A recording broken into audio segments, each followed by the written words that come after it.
प्यारे मित्रों नमस्कार। आपका हमारे इस वीडियो लेक्चर में बहुत बहुत स्वागत है।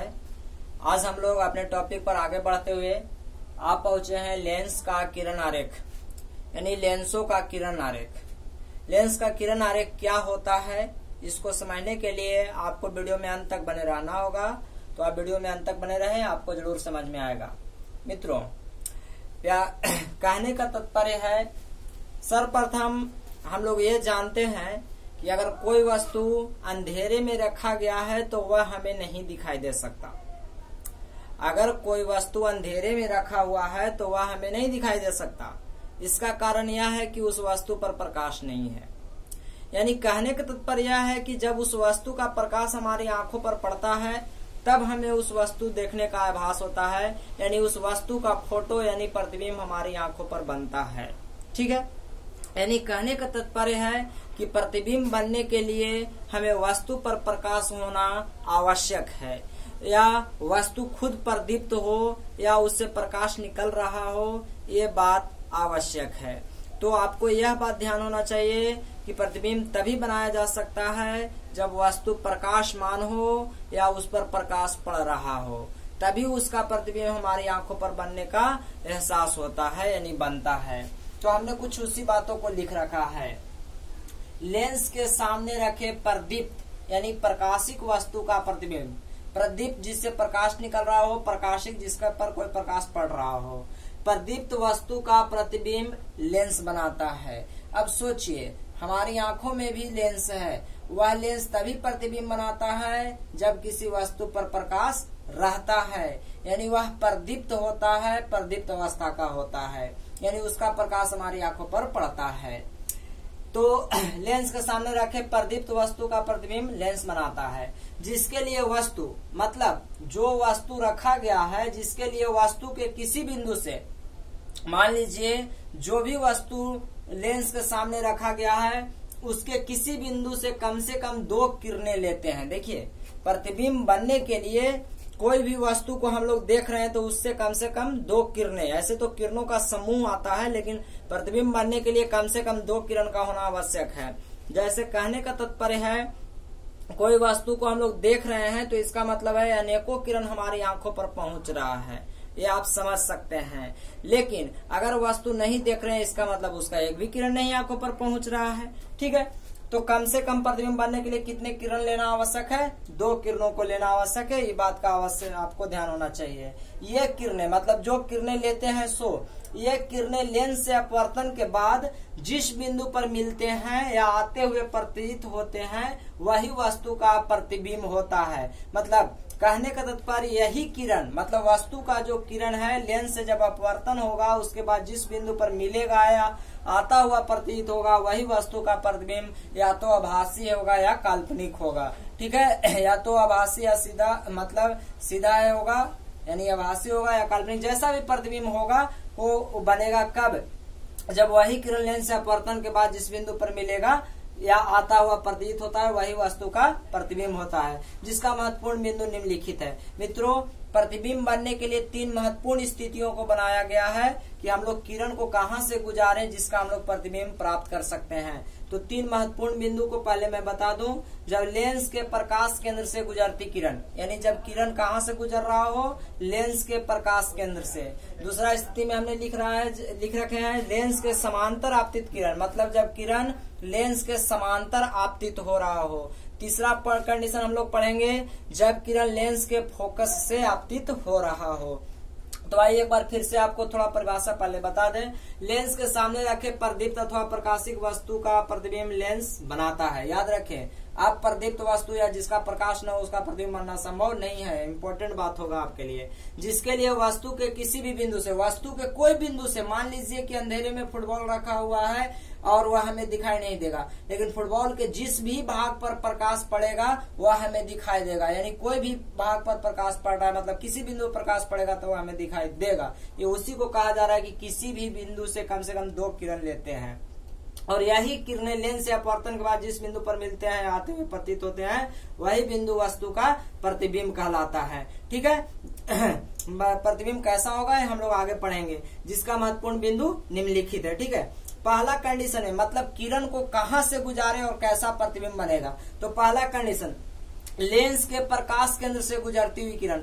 जब किरण, आपसे परीक्षा में पूछा जा सकता है, लेंस के प्रकाश से होकर गुजरते हुए किरण आरेख खींचे या क्या हो, आप कैसे उसको कहेगा कि निम्नलिखित को दर्शाएं जब किरण लेंस के प्रकाश केंद्र से होकर गुजर रहा हो। तो हमने चित्र बना रखा है, यह उत्तल लेंस या अवतल लेंस है, यह मुख्य अक्ष है, आप देख पा रहे होंगे, यह भी मुख्य अक्ष है और वो प्रकाश केंद्र है जो आपको पहले भी बताया जा चुका है। और यह किरण जो है, देखिए आपतित किरण का सिंबल बनाया गया है जो लेंस के किस केंद्र, लेंस के कहां से गुजर रहा है, प्रकाश केंद्र से गुजर रहा है। तो आप देख रहे हैं कि लेंस के प्रकाश केंद्र से जब हम लोग किरण को गुजारते हैं तो बिना विचलन के वह सीधे निकल जाता है। वही हमने लिखा है, लेंस के प्रकाश केंद्र से होकर जाने वाली किरण बिना विचलन सीधे निकल जाता है, यानी अपवर्तन का उस पर कोई प्रभाव नहीं पड़ता है। इस बात का आप ध्यान रखेंगे। अपवर्तन की क्रिया होता है परंतु इतना कम होता है कि वह बिना विचलित हुए सीधे निकल जाता है। तो आप ध्यान रखिएगा कि आप इसका डायग्राम मतलब आकृति कैसे खींचिएगा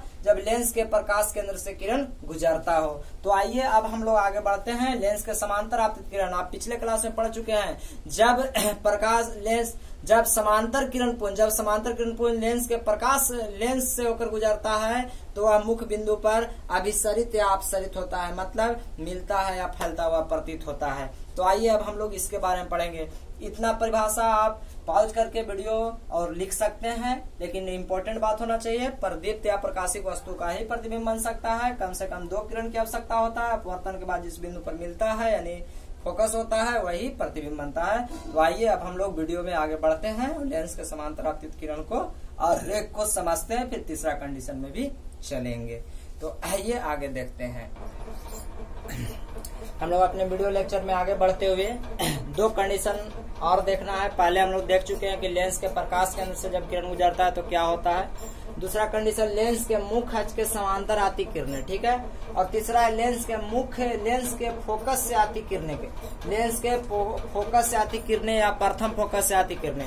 मित्रों अगर आपको ध्यान हो तो आप थोड़ा सा 1 मिनट आप ध्यान देकर के इस चित्र को आप एक बार अलंकृत कीजिए।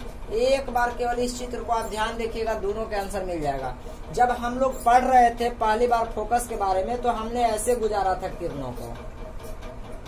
आपको याद होगा कि जब उत्तल लेंस से किरण गुजर रहा था, ध्यान से देखिएगा, यह तो ऐसे हो जा रहा था, ऐसे यानी मुख्य अक्ष के समांतर।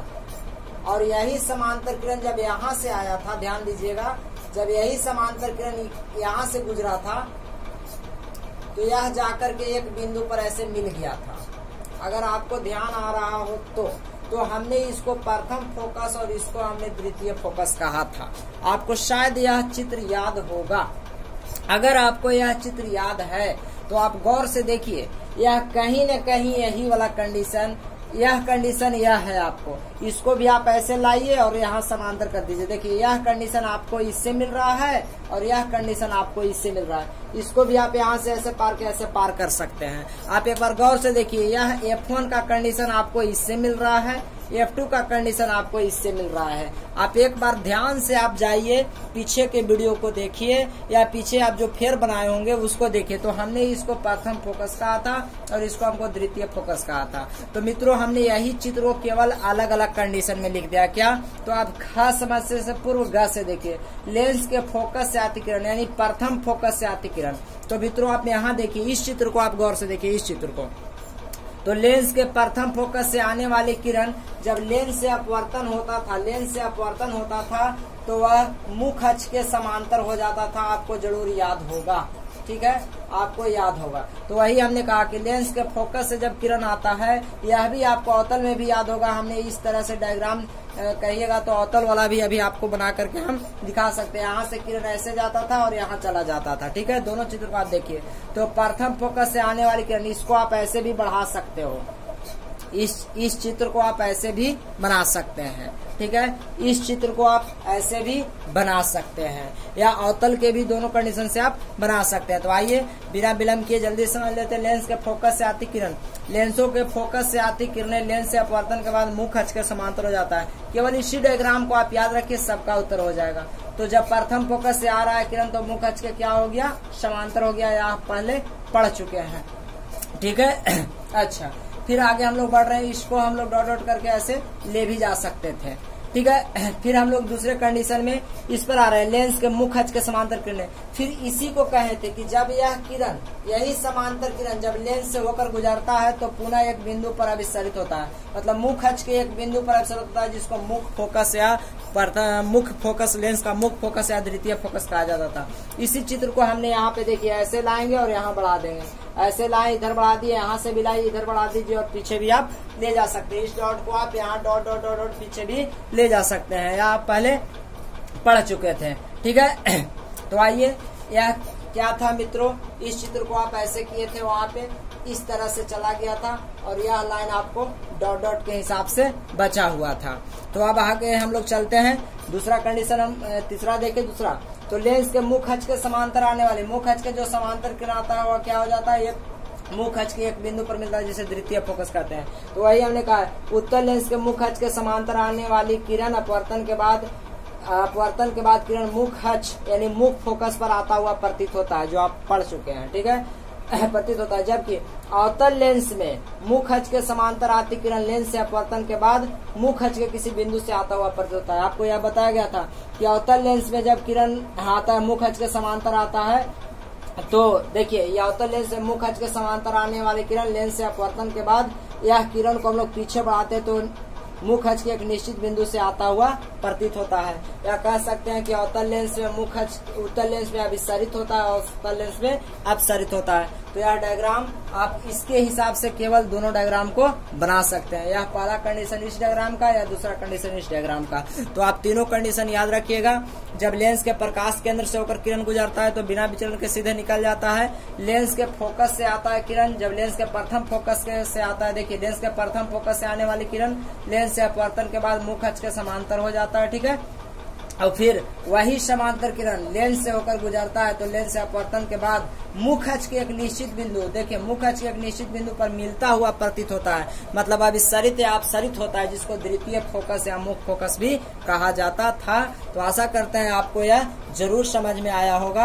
आप इन डायग्राम को न समझकर इन डायग्राम को ही पकड़ के रखिए, आपको सारा के सारा प्रश्न का उत्तर मिल जाएगा। तो अब मैं इस वीडियो के माध्यम से आपसे एक सवाल पूछता हूँ, जिसका उत्तर आप हमें कमेंट बॉक्स में जरूर दें। और अगर आपको यह वीडियो पसंद आए तो प्लीज लाइक और शेयर जरूर कर दें। चैनल पर नए तो चैनल को सब्सक्राइब भी कर लें। तो आज का हमारा सवाल है, आप सवाल देखिए और इस प्रश्न के तीनों कंडीशन को आप चित्र जरूर बनाइए। तो आज का हमारा सवाल है, अब सारी लेंस है, उत्तल लेंस अवतल लेंस दोनों, कोई नहीं। आप अपना उत्तर हमें कमेंट बॉक्स में जरूर दें। तो फिर मिलते हैं, तब तक के लिए नमस्कार। खूब पढ़ें और खूब बढ़ें।